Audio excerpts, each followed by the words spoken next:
ये बड़े अफसोस की बात है कि इस प्लेनेट अर्थ पे कभी दुनिया ने ऐसा टाइम नहीं देखा कि फजाइल सहाबा बयान हो रहे हो और उसमें अहले बैत की बात हो।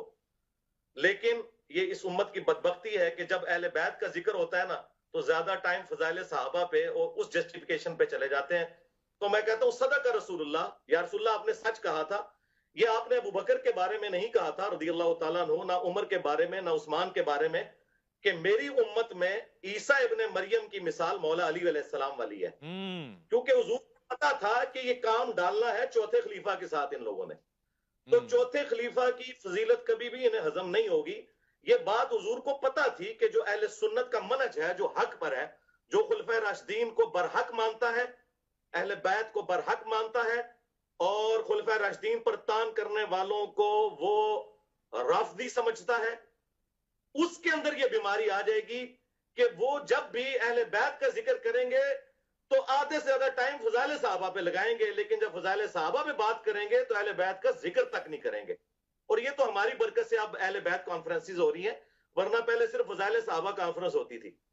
तो ये बिल्कुल गलत बात है कि ये सबके लिए नहीं, स्पेसिफिकली मौला अली के लिए मुस्नद अहमद में हदीस है, अल मुजमुल कबीर तबरानी के अंदर और मिशकात के अंदर, के अली तेरी मोहब्बत में गुलूफ करके जो है वो गुमराह भी होगा एक फिरका और जहन्नम में जाएगा, और तुझसे बुग़्ज़ रख के भी होगा। अब हमने मोहब्बत वाले तो हमें माशाल्लाह बचपन से पढ़ाए जाते हैं, ये बुग़्ज़ वाले कौन से?